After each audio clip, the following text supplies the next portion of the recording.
Adelina, seorang wanita cantik asal Spanyol, meninggalkan kehidupan glamor di Eropa demi mengejar cinta sejatinya. Bagas, seorang peternak ayam sederhana dari desa Sumberarum, Indonesia. Tapi cinta bukan satu-satunya alasan dibalik keputusannya. Diam-diam, Adelina adalah seorang ahli peternakan berprestasi yang menyamar untuk menyelamatkan peternakan tradisional di desa yang hampir bangkrut karena metode kuno yang tidak berkelanjutan. Sembari mencoba membaur dengan warga desa yang skeptis, Adelina dihadapkan pada dilema besar.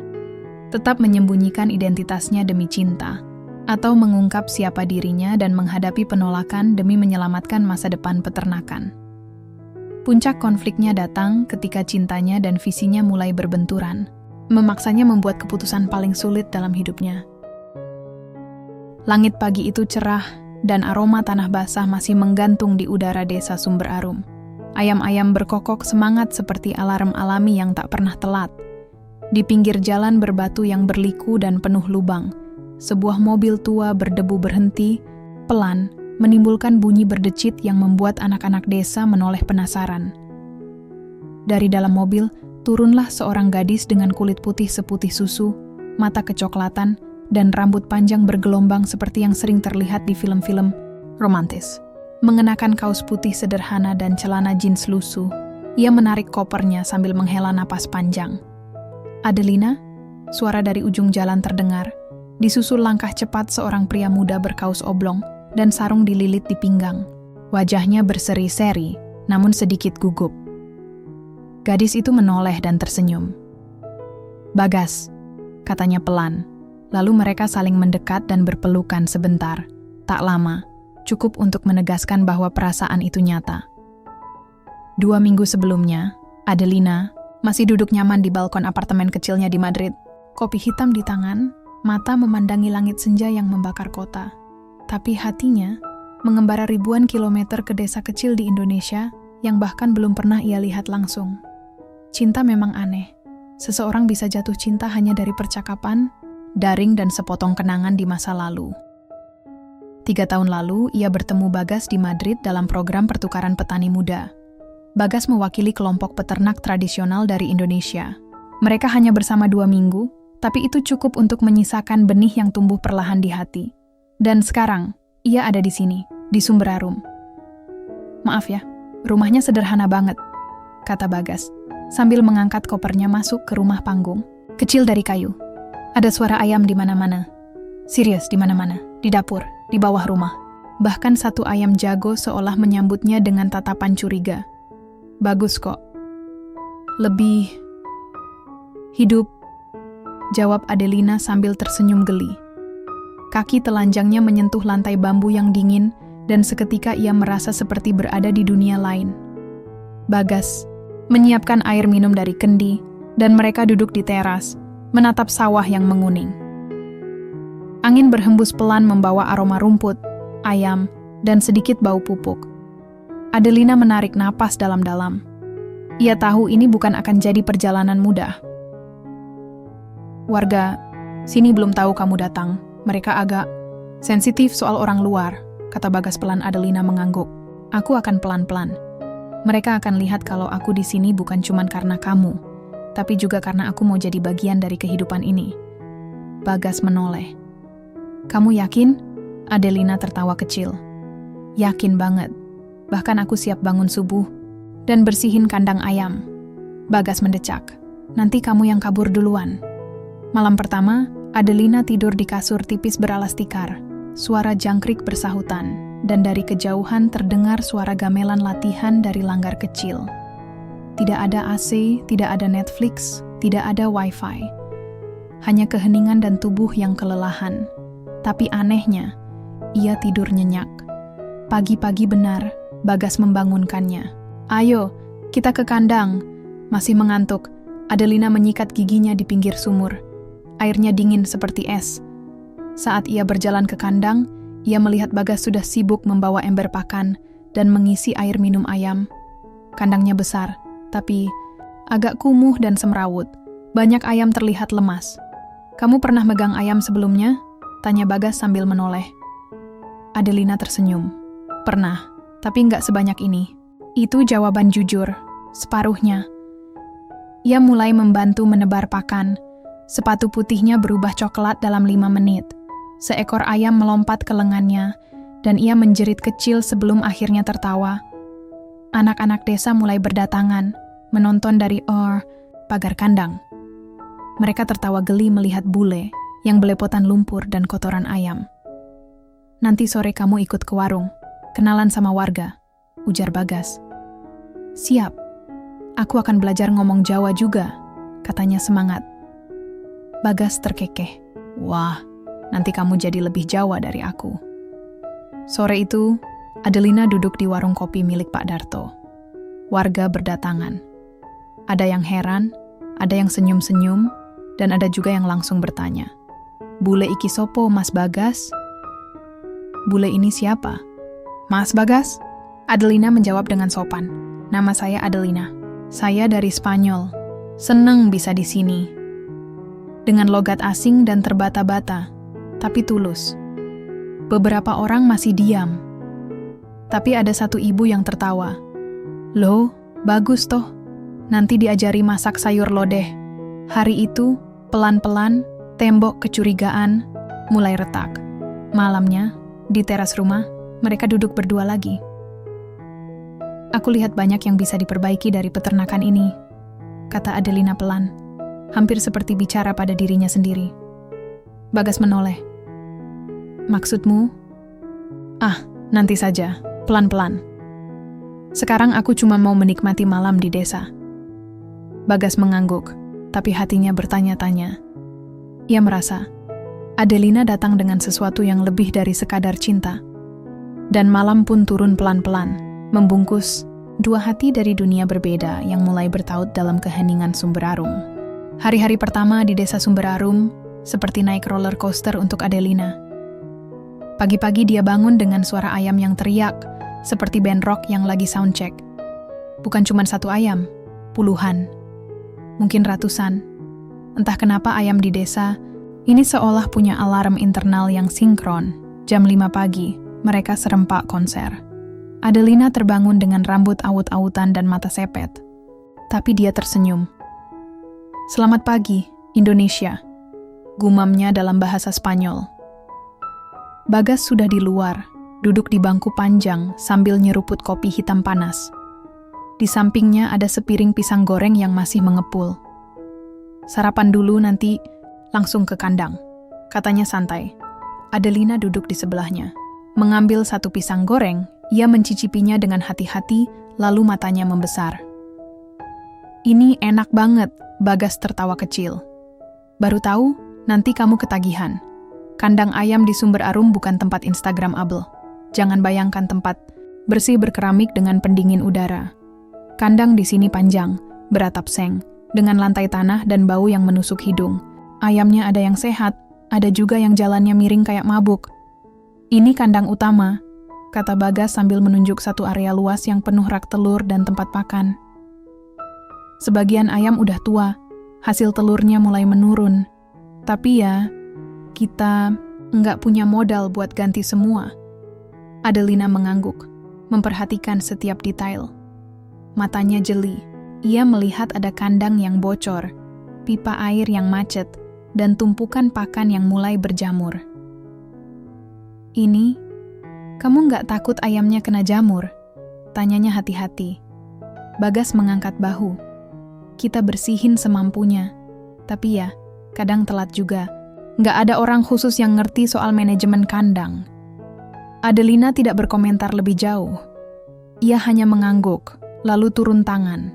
Dia ikut menebar pakan, membersihkan tempat minum, bahkan mengganti sekam basah di sudut kandang. Kamu nggak jijik?" tanya Bagas heran waktu melihat Adelina jongkok di pojok, ngangkat tumpukan sekam sambil tangannya kotor penuh lumpur dan sisa kotoran ayam. "Aku bukan cewek manja, Mas," katanya sambil menyengir. "Cuma, nanti pinjam sabun cuci tangan ya." Hari demi hari berlalu. Adelina semakin terbiasa dengan ritme desa. Bangun pagi, sarapan sederhana, ke kandang, siang istirahat, sore kadang bantu di kebun atau pasar. Ia mulai bisa membedakan jenis ayam petelur dari ayam pedaging. bahkan mulai ikut mencatat produksi telur harian. Tapi di balik semua itu, Adelina diam-diam mencatat banyak hal. Kualitas pakan, suhu kandang, kondisi sanitasi, bahkan rutinitas pemberian vaksin. Semua ia tulis dalam buku kecil biru yang selalu dibawanya. Ia tahu, terlalu cepat memberi saran bisa membuat warga curiga. Tapi naluri profesionalnya tak bisa diam saja. Suatu sore, ketika Bagas sedang memperbaiki pintu kandang yang rusak, Adelina duduk di bale-bale depan rumah dengan Ibu Sri, tetangga sebelah. Ibu Sri orangnya cerewet tapi baik hati. "Kamu beneran betah tinggal di sini, Dek?" tanya Bu Sri sambil mengupas singkong. Adelina tersenyum. "Iya, Bu, saya suka suasananya. Damai, orang-orangnya ramah." Bu Sri terkekeh. "Ramah, ya? Kalau kamu orang desa, mungkin kamu nggak bilang gitu. Tapi kamu bule, jadi semua orang baik ke kamu." Kalimat itu membuat Adelina diam sejenak. Ia sadar, statusnya sebagai orang asing membuatnya diperlakukan berbeda. Ia ingin dianggap biasa saja, seperti warga lain. "Saya nggak mau jadi tamu terus, Bu. Saya mau jadi bagian dari sini," katanya pelan. Bu Sri menatapnya lama, lalu tersenyum kecil.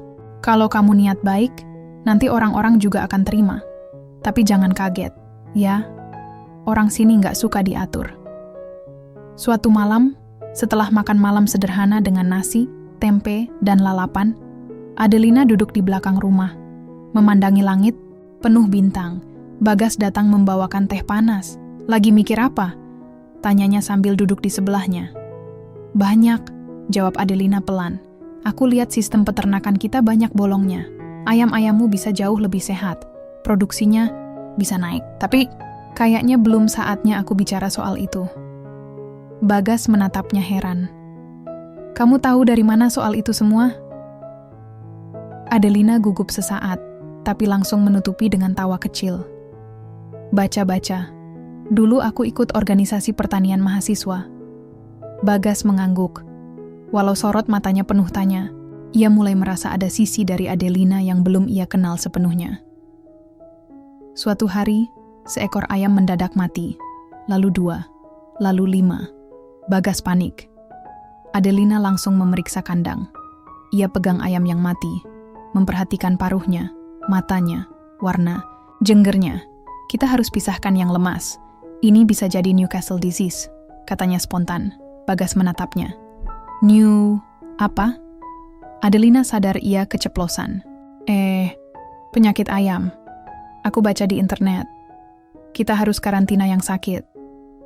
Sejak hari itu, kecurigaan kecil mulai tumbuh di hati Bagas. Tapi ia belum bertanya. Dan Adelina masih belum siap bicara jujur. Yang ia tahu, waktunya belum tepat. Adelina merebahkan diri malam itu dengan pikiran bercampur aduk. Di satu sisi, ia bahagia bisa dekat dengan Bagas dan hidup di desa. Tapi di sisi lain, ia merasa seperti bom waktu yang siap meledak kapan saja. Ia bukan cuma gadis biasa yang jatuh cinta pada pria desa. Ia adalah seseorang yang datang dengan misi. Dan ia tahu, cepat atau lambat, semua akan terbuka. Sinar matahari pagi menyelinap lewat celah dinding bambu, membuat siluet jendela membentuk pola di lantai. Suara ayam sudah biasa. Tapi pagi ini, suara ibu-ibu ngerumpi di depan rumah membuat Adelina bangun lebih cepat dari biasanya. Katanya, bule itu anak orang kaya. "Loh, tapi kok betah tinggal di desa? Apa nggak bosen?" Jangan-jangan ada maksud lain? Adelina membuka jendela perlahan. Dari balik daun pintu, ia melihat 3 ibu sedang duduk di bale-bale depan. Rumah Ibu Sri lengkap dengan keranjang berisi cabai dan terong. Mereka berbicara dengan nada pelan, tapi cukup jelas terdengar. Ia menarik napas pelan. Tak sepenuhnya kaget. Ia tahu hari-hari bulan madu sebagai bule cantik yang lucu dan rajin akan segera berganti. Warga desa itu ramah, iya, tapi juga waspada. Apalagi pada hal-hal yang berbeda. Siangnya, Adelina menemani Bagas ke pasar desa. Ini bukan pasar modern ber-AC seperti di Madrid, tapi justru itulah yang membuatnya jatuh cinta. Warna-warni sayur mayur, aroma rempah, suara tawar-menawar, dan teriakan penjual ayam yang sudah seperti komentator bola. "Iki, 30.000, Bu. Ayam, gemuk ora loyo." 30.000, Bu. Ayamnya gemuk, nggak lemas. Adelina tertawa kecil melihat ekspresi penjual.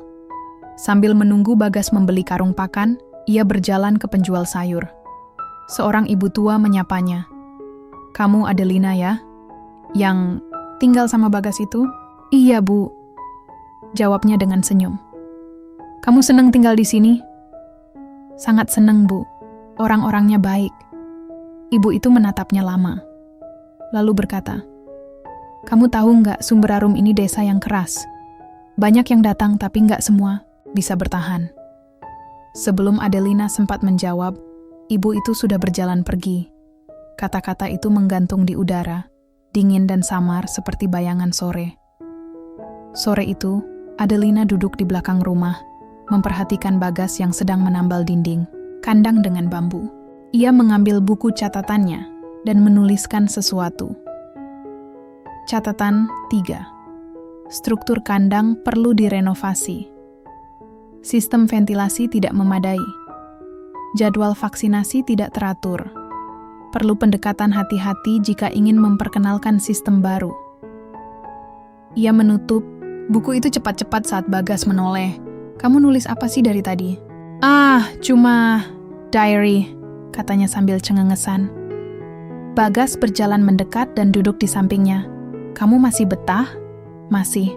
Tapi aku sadar, jadi orang baru itu nggak gampang. Kadang aku dengar orang bisik-bisik. Ada yang curiga, ada yang sinis. Tapi aku nggak marah, aku ngerti." Bagas menatap Adelina. "Orang sini memang gitu. Bukan karena jahat, tapi karena sudah sering dikecewakan." Adelina mengangguk pelan. "Aku tahu," katanya.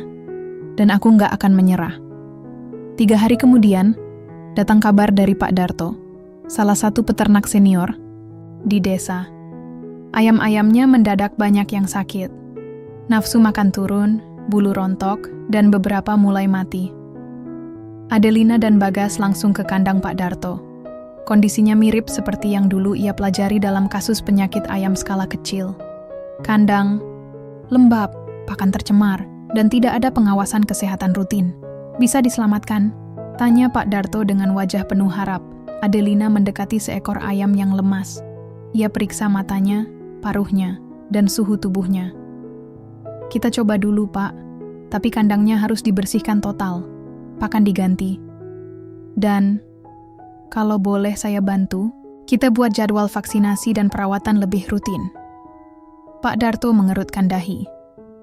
"Kamu ngerti soal ayam?" Adelina menelan ludah. "Sedikit, saya belajar dari pengalaman."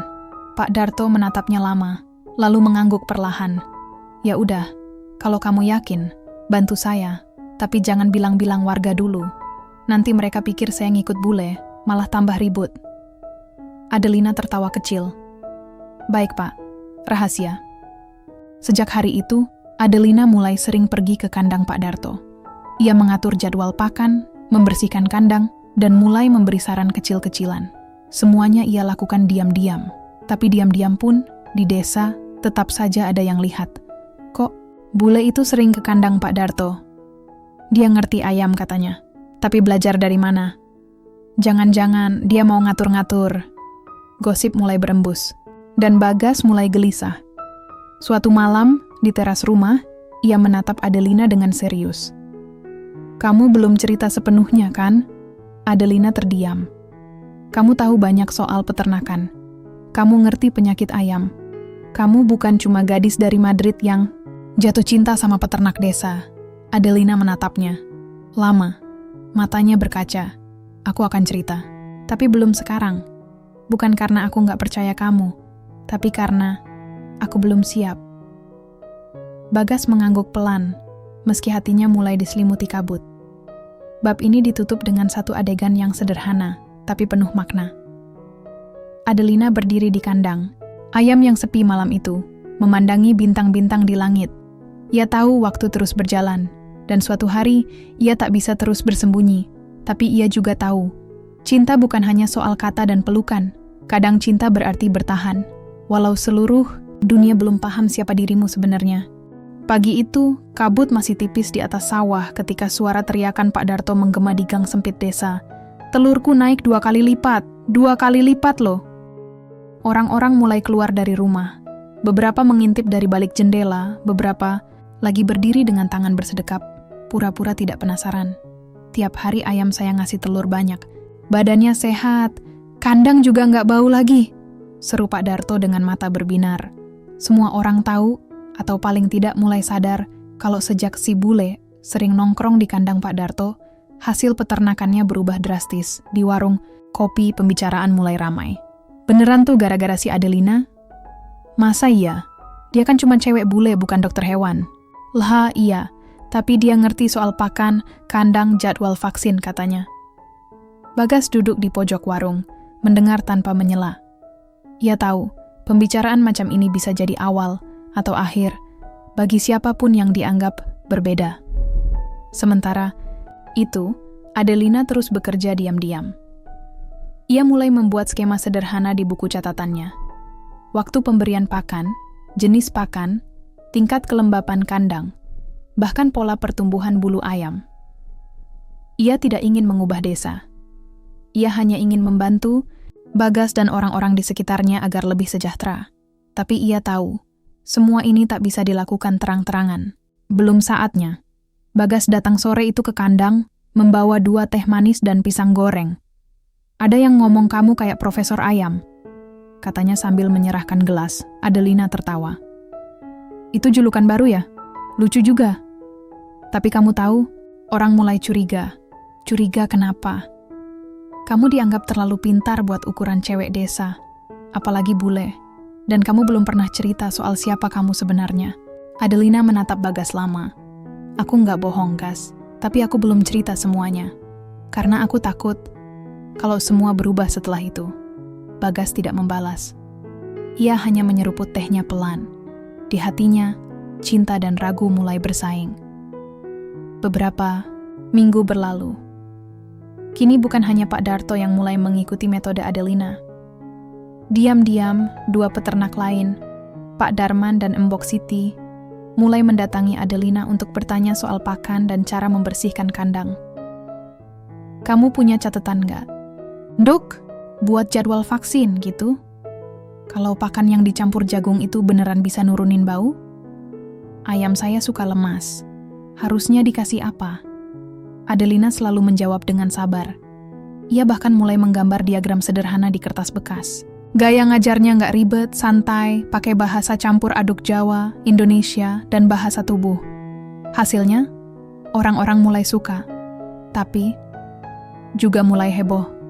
Satu sore, saat langit mulai jingga, datang surat dari kepala dusun. Adelina diundang hadir ke balai desa dalam rapat mingguan peternak. Bagas menatap surat itu dengan cemas. "Mereka jarang undang orang luar. Berarti aku bukan luar lagi dong," jawab Adelina mencoba bercanda. Tapi malam sebelum rapat itu, ia tidak bisa tidur. Dadanya sesak. Ia tahu, rapat itu bukan cuma soal ayam, tapi juga soal dia. Siapa dia? Dan niatnya datang ke desa. Hari rapat pun tiba. Balai desa ramai. Para peternak duduk bersila. Pak Lurah di depan. Bagas di samping Adelina. Suasana agak kaku. Pak Darto angkat tangan duluan. "Saya mau bilang, bule ini, Mbak Adelina, bantu saya banyak. Ayam saya sekarang sehat. Hasil, telurnya bagus. Kandang juga bersih. Saya dukung dia." Beberapa orang mengangguk, tapi tidak semua. Lalu berdiri Pak Minto, peternak senior yang dikenal keras kepala. "Saya cuma mau tanya, siapa dia sebenarnya? Bule apa, Profesor? Kok ngerti semua tentang ayam? Jangan-jangan ada tujuan lain? Mau ambil alih usaha kita? Mau jual sistem ke perusahaan besar? Kita harus hati-hati." Ruangan langsung sunyi. Semua mata tertuju pada Adelina. Perlahan, ia berdiri. Tangannya gemetar, tapi suaranya tegas. "Saya datang ke sini karena saya cinta. Cinta pada seorang pria bernama Bagas. Tapi saya juga cinta pada kehidupan peternakan.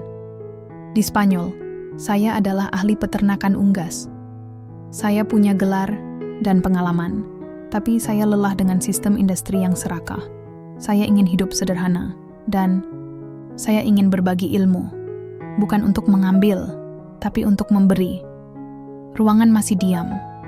Tapi kini, bukan karena curiga, tapi karena kaget. Kalau kalian tidak mau saya bantu, saya akan berhenti. Tapi saya tidak akan berhenti mencintai desa. Ini katanya menutup. Setelah itu suasana rapat mencair. Beberapa peternak mulai bertanya lebih banyak. Bahkan Pak Minto, walau masih kaku, tak menghardik lagi. Namun saat semua bubar, Bagas hanya diam. "Kamu bohong soal siapa kamu," katanya pelan. "Aku hanya menyembunyikan." "Bukan berbohong," sahut Adelina. "Bedanya tipis, Lin. Dan kepercayaan, itu rapuh." Adelina menunduk. Malam itu, untuk pertama kalinya sejak tiba di Sumberarum, ia menangis sendirian di balai bambu belakang rumah. Bukan karena penolakan warga, tapi karena hati seseorang yang paling ia cintai mulai menjauh. Desa Sumberarum berubah, perlahan tapi pasti. Kandang-kandang mulai dibersihkan rutin. Beberapa peternak mulai membuat jadwal pakan. Bahkan, anak-anak muda desa ikut membantu menyusun tempat penampungan limbah ayam dari botol bekas. Adelina tidak lagi bekerja diam-diam. Ia diminta memberi pelatihan mingguan di balai desa. Diagram warna-warni yang dulu hanya ada di buku catatannya, kini ditempel di papan tulis. Grafik suhu tubuh ayam, jenis pakan alami, dan rotasi kandang. Banyak yang kagum. Tapi juga banyak yang merasa terancam. Bagas semakin jarang bicara. Ia tetap membantu Adelina, tetap mengantar ke balai desa. Tapi senyum hangat yang dulu selalu hadir di tiap pagi, kini digantikan ekspresi datar. Hati Adelina seperti disayat. Setiap kali pria itu menjauhkan diri. Suatu malam, saat hujan mengguyur desa, Adelina memberanikan diri bertanya, "Bagas, kamu kenapa?" "Enggak kenapa-kenapa," jawabnya sambil tetap menggosok kandang ayam. "Kamu berubah." Bagas menatapnya. Kali ini benar-benar menatap, seperti ingin membaca isi pikirannya. "Kamu datang ke sini buat aku, atau buat proyekmu?" Pertanyaan itu menusuk lebih dalam dari yang Adelina perkirakan. Ia terdiam. Awalnya, karena kamu. Tapi setelah tinggal di sini, aku merasa, ini panggilan. Jawabnya pelan. Bagas berdiri, suaranya lirih tapi tegas. "Berarti aku bukan lagi alasan utama." Adelina memegang lengannya, tapi Bagas menarik diri. Hujan masih turun di luar, tapi di dalam ada badai yang lebih sunyi. Keesokan harinya, kericuhan kecil terjadi. Seorang peternak baru, Mas Tono, yang mencoba sistem baru sesuai saran Adelina, mengalami gagal panen. Ayamnya sakit massal karena keliru mencampur pakan fermentasi. Warga mulai berbisik-bisik lagi. "Itu gara-gara sistem baru, kan? Katanya ramah lingkungan, kok malah bikin rugi? Jangan-jangan memang bule itu cuma eksperimenin kita." Pak Minto kembali bersuara. Di tengah kerumunan di balai desa, ia menggebrak meja. "Kita harus berhenti nurut sama orang luar. Desa ini sudah jalan puluhan tahun dengan cara kita. Apa yang salah dengan tradisi?" Adelina berdiri. Tangannya gemetar. "Saya tidak pernah memaksa siapapun mengikuti saya. Tapi kita tidak bisa menolak perubahan kalau mau berkembang. Saya hanya ingin membantu. Kalau benar mau bantu, kenapa enggak tinggal di Spanyol sana? Atau kerja di kota? Kenapa harus datang ke desa kami?" Seru Pak Minto. Adelina menatap seluruh ruangan. Wajah-wajah penuh kecurigaan. Wajah-wajah yang pernah ia buat tertawa. Lalu, matanya berhenti di wajah Bagas. Ia berharap pria itu akan membelanya, tapi tidak ada kata yang keluar dari mulut Bagas. Ia hanya diam. Dan diam itu lebih menyakitkan daripada makian siapapun. Hari-hari setelah itu, Adelina menarik diri. Ia berhenti memberi pelatihan. Ia lebih banyak diam di rumah, membantu Ibu Sri masak atau membersihkan halaman, tapi tidak lagi menyentuh kandang. "Aku capek." "Bu, ujarnya suatu pagi sambil mengaduk sayur lodeh. Ibu Sri menatapnya sambil tersenyum lembut. Kamu bukan capek badan, tapi capek hati. Adelina tersenyum miris. Aku cuma ingin orang percaya aku datang, bukan untuk merusak. Ibu Sri menuangkan teh hangat dan duduk di sampingnya. Kadang, niat baik itu seperti pupuk. Baunya nggak enak, tapi kalau sabar, nanti hasilnya bagus. Sore itu, Bagas akhirnya bicara. Di depan kandang, di bawah langit oranye keemasan, ia mendekati Adelina yang sedang menyiram bunga. Aku minta maaf, katanya pelan. Adelina menoleh. Aku takut kehilangan desaku. Takut kalau semua berubah dan jadi tempat yang bukan milikku lagi. Tapi aku juga takut kehilangan kamu. Adelina menahan air mata. Aku tidak ingin merusak, Gas. Aku hanya ingin menanam. Tapi, kalau benihku dianggap racun, aku siap mundur. Bagas memegang tangannya. Jangan. Aku ingin kamu tetap di sini. Tapi, kamu harus tahu, desa ini butuh waktu. Tidak semua orang secepat kamu menerima perubahan. Adelina mengangguk. Aku akan pelan-pelan. Malam itu, langit cerah. Bulan, bundar menggantung tenang. Untuk pertama kalinya setelah lama, Adelina dan Bagas duduk berdampingan di balai bambu, memandangi langit tanpa banyak kata. Cinta memang tidak bisa menyelesaikan semua. Tapi cinta bisa membuat dua orang saling menunggu dan memahami. Namun kedamaian itu hanya sementara. Karena sebuah berita dari kabupaten datang keesokan harinya. Perusahaan besar akan membangun peternakan skala industri di lahan sebelah utara desa. Sistem otomatis. Pakan impor. Tak butuh peternak. Lokal. Wajah Adelina memucat. Kini pertanyaannya bukan lagi, apakah ia bisa membawa perubahan? Tapi, apakah ia bisa menyelamatkan desa ini? Sebelum semuanya terlambat? Pagi di Sumber Arum biasanya diisi suara ayam berkokok, sapaan tetangga, dan aroma kopi panas dari dapur-dapur kayu. Tapi pagi ini, yang terdengar hanyalah bisik-bisik. Katanya tanah di utara bakal dijual ke investor. Perusahaan besar, Mas, peternakan otomatis. Gajinya gede, nggak perlu capek kayak sekarang. Wah, enak dong. Bisa santai, tapi uang tetap ngalir. Adelina berdiri membeku di pinggir warung. Ia baru saja mendengar kabar dari koran lokal. Kertas itu terasa berat di tangannya, meski angin pagi terus mengoyaknya. Satu kalimat terpampang, jelas, pabrik peternakan ayam modern segera hadir di Sumber Arum. Ia memegang dada, seolah ingin menahan detak jantung yang semakin tak beraturan. Balai desa kembali ramai. Kali ini bukan karena pelatihan, tapi karena rapat akbar. Seorang perwakilan dari perusahaan berdasi rapi berbicara di depan warga. Peternakan. Kami akan membuka lapangan pekerjaan. Gaji tetap, bonus kesehatan. Tak perlu modal, tak perlu repot. Sebagian warga bertepuk tangan. Pak Minto berdiri. Sudah saatnya kita maju. Jangan cuma pegang cangkul dan bau kotoran ayam tiap hari. Adelina mengangkat tangan. Suaranya tenang tapi tegas. Kalau kita serahkan tanah kita kehilangan kendali atas apa yang kita tanam, ternak, dan hasilkan. Sekali kontrak ditandatangani, kita tak lagi petani, kita buruh. Loh, Mbak, buruh tapi digaji loh. Sahut seseorang dari sudut ruangan. Benar, tapi kita tak bisa lagi menentukan harga, sistem, bahkan jenis ayam yang kita rawat. Semua dari mereka. Kita akan dijadikan roda dari mesin besar. Suasana mendidih. Seseorang berteriak, "Ah, kamu gampang ngomong. Kamu bukan orang sini." Kata-kata itu menampar. Lebih pedih daripada semua tuduhan sebelumnya. Adelina menarik napas. Mungkin aku bukan orang sini, tapi aku memilih tinggal di sini, berjuang di sini.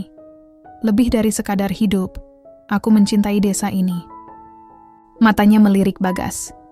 Tapi pria itu menunduk. Malamnya, rumah Bagas sunyi. Adelina duduk di beranda, Tangannya memegang buku catatan yang lusuh.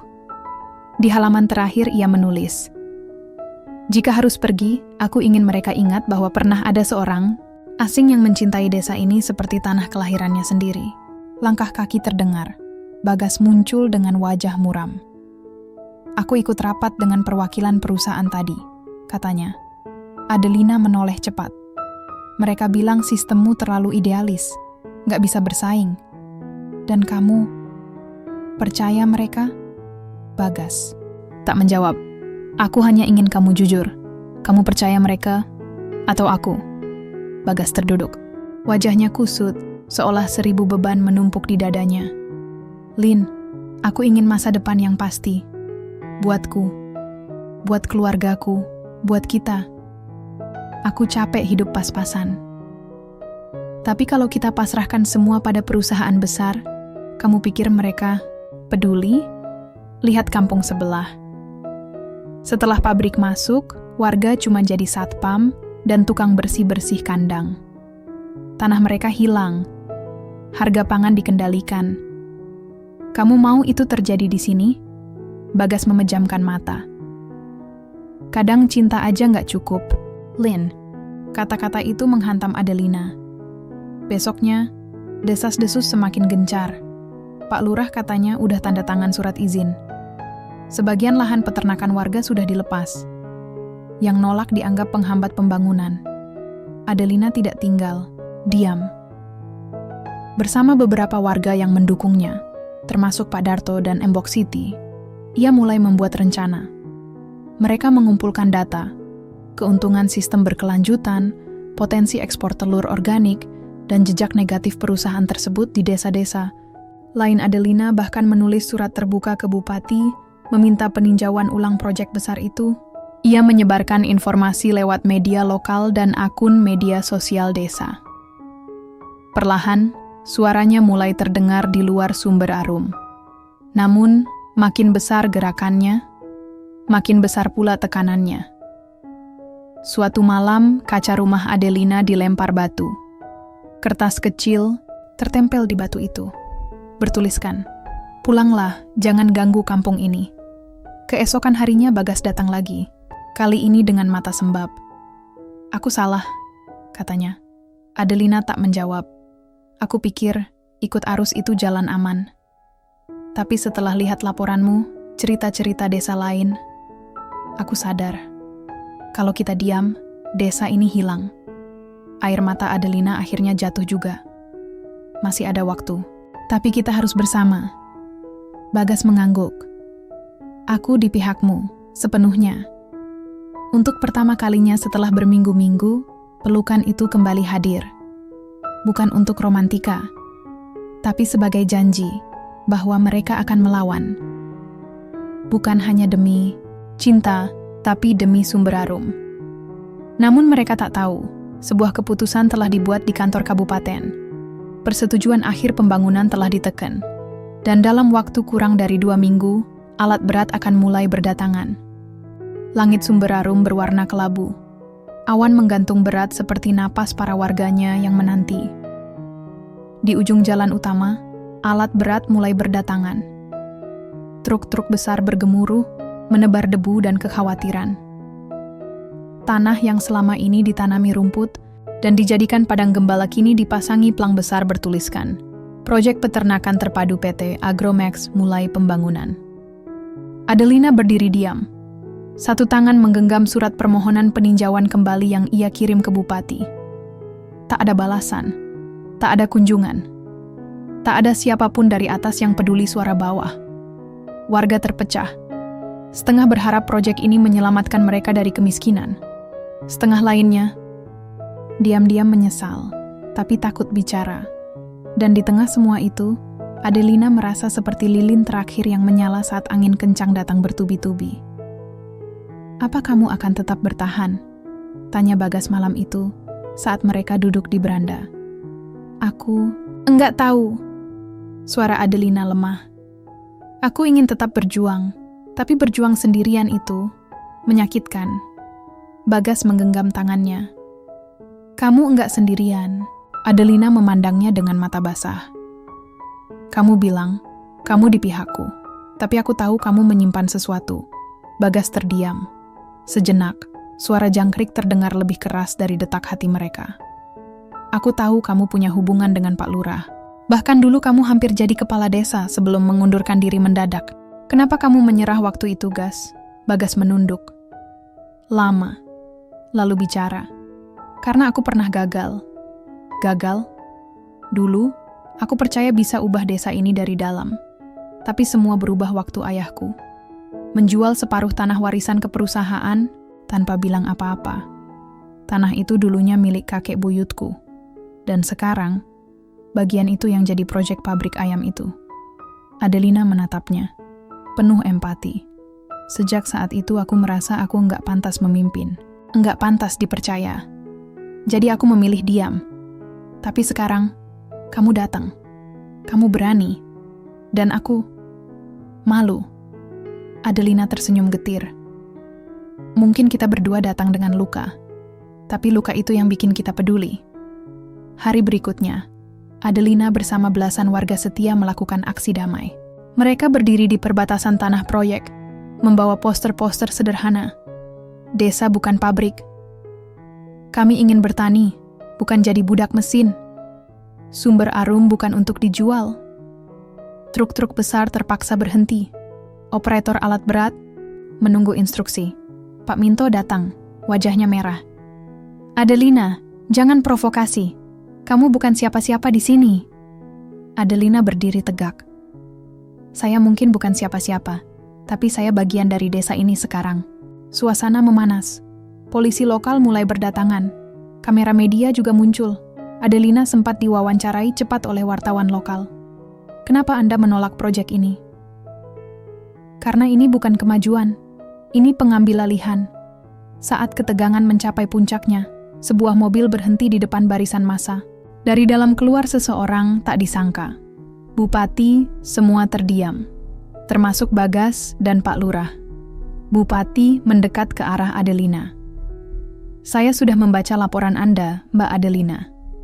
Jujur saja, awalnya saya pikir ini hanya gerakan sentimental seorang bule.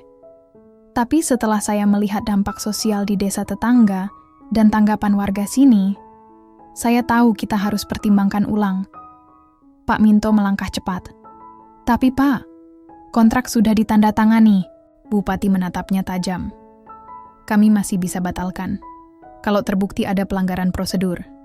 Semua mata tertuju pada Pak Lurah, dan saat itulah Bagas maju. Ia membawa setumpuk dokumen. Saya punya salinan surat jual beli tanah warisan yang dilakukan secara ilegal, tanpa tanda tangan ahli waris, tanpa persetujuan warga sekitar. Saya, sebagai anak kandung almarhum pemilik tanah itu, tidak pernah menyetujui penjualan ini. Pak Lurah pucat. Kamu bohong, tanah itu sudah sah. Bagas mengangkat salinan akta. Silakan cek ke notaris. Kami punya rekamannya. Keadaan berbalik. Bupati menunda proyek. Polisi membawa Pak Lurah untuk diperiksa. Pak Minto akhirnya menunduk dan pergi tanpa kata. Warga berdiri dalam kebingungan. Tapi juga kelegaan Adelina dan Bagas berdiri di tengah barisan. Peluh, air mata, dan debu bercampur di wajah mereka. Malamnya, di bawah langit sumber arum yang akhirnya tenang, Adelina duduk di balai bambu bersama Bagas. Aku harus pergi, Gas, katanya tiba-tiba. Bagas menoleh, terkejut. Kenapa? Aku sudah melakukan apa yang bisa aku lakukan. Tapi proyek seperti ini enggak akan berhenti di sini. Aku dihubungi organisasi peternakan dari Spanyol. Mereka ingin aku bantu di Asia Tenggara. Bagas diam. Aku ingin tetap di sini. Aku ingin bangun rumah kecil, pelihara ayam, dan lihat senyummu setiap pagi. Tapi, hatiku juga ingin membantu lebih banyak desa. Lebih banyak orang. Bagas menarik napas panjang. Kalau kamu pergi, apa kamu bakal balik? Adelina menggenggam tangannya. Kalau kamu mau menungguku, Bagas tersenyum. Aku enggak akan nunggu. Aku akan menyiapkan desa ini jadi lebih baik, biar pas kamu balik, kita bisa mulai sesuatu yang lebih besar. Adelina tertawa kecil, menangis sedikit. Kamu tahu, Kamu satu-satunya alasan aku bisa bertahan sejauh ini. Bagas membalas pelukannya. Dan kamu, satu-satunya alasan aku kembali berani bermimpi. Langit malam menjadi saksi. Bahwa cinta sejati tak selalu harus berjalan beriringan. Kadang, ia memilih jalan berbeda, tapi tetap menuju arah yang sama. Pagi itu, langit Sumber Arum cerah. Matahari menyinari desa seperti biasanya, tapi hari ini ada nuansa berbeda. Warga berkumpul di lapangan kecil dekat balai desa. Bukan karena konflik, bukan pula untuk rapat darurat. Hari ini, mereka datang untuk melepas kepergian seseorang yang telah mengubah desa mereka. Adelina berdiri di tengah kerumunan, mengenakan blus putih sederhana dan celana kain, tas ransel di punggungnya, tak terlihat mewah, tapi ada aura kuat dalam sikapnya, seperti seorang pemimpin yang merakyat, bukan turis yang akan pulang. "Lin, yakin kamu nggak mau tinggal?" tanya Mbok Siti, memeluknya erat. Adelina mengangguk pelan. "Hati saya tinggal, tapi kaki saya harus melangkah dulu. Masih banyak desa lain yang butuh suara." Pak Darto menepuk bahunya. "Kami beruntung pernah punya kamu di sini, Nak. Terima kasih sudah mempercayai kami, bahkan ketika kami sendiri sempat lupa siapa kami." Satu persatu warga mendekat, mengucap salam perpisahan. Beberapa anak kecil menangis. Bahkan Pak Minto, yang dulu vokal menolak perubahan, datang membawa sebakul telur hasil panen ayam organik dari kandangnya. "Saya mau coba sistemmu itu, Lin," katanya pelan. "Maaf dulu saya keras kepala." Adelina tersenyum. "Lebih baik terlambat daripada tidak berubah sama sekali, Pak." Sore harinya, di terminal kecil ujung desa, Bagas datang terlambat. Napasnya tersengal. "Aku kira kamu sudah berangkat." Adelina tertawa, menggoda. "Kamu pikir aku bakal pergi tanpa pamit sama kamu?" Mereka berdiri berhadapan. Hening. Bagas mengeluarkan kotak kecil dari saku bajunya. Bukan cincin, tapi gantungan kunci berbentuk ayam dari kayu jati, dengan ukiran, tulisan, "Pulanglah ke tempat yang mencintaimu." Adelina menerimanya. Matanya mulai berkaca. "Gas, aku takut. Takut terlalu lama di luar dan kehilangan rasa pulang." Bagas tersenyum, menatap dalam. "Rasa pulang itu bukan soal waktu, tapi soal hati. Dan hatiku akan selalu nyimpen ruang buat kamu." Tangis Adelina pecah. Tapi bukan karena sedih, karena lega. Karena tahu cinta sejati tak selalu butuh pelukan. Kadang, cukup dengan percaya bahwa mereka akan bertemu lagi. Di waktu yang lebih baik, di tempat yang lebih kuat. 3 bulan kemudian, Sumber Arum, dari catatan harian Mbok Siti. Hari ini panen telur pertama dari sistem baru. Ayamnya sehat, kandangnya bersih, dan telur-telurnya dijual sampai ke kota. Si Bagas juga mulai bikin koperasi kecil-kecilan buat warga yang mau belajar beternak dengan cara berkelanjutan.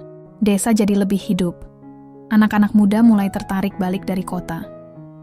Bahkan ada rencana bangun tempat pelatihan buat petani modern, pakai nama Adelina Center. Katanya sih, ide dari Bagas. Lin ngirim surat tiap minggu. Katanya dia sekarang di Filipina, bantu program serupa. Tapi, dia masih simpan foto Sumber Arum di dompetnya. 1 tahun kemudian, Bandara Internasional Yogyakarta.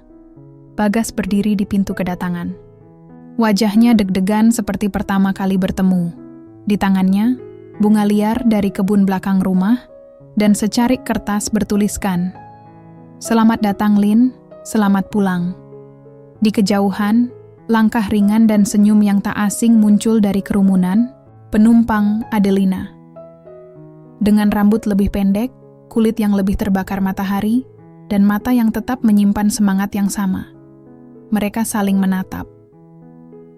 Tak perlu kata-kata. Dunia bisa menunggu. Karena akhirnya, 2 dunia itu bersatu. Di tanah yang dulu asing kini menjadi rumah.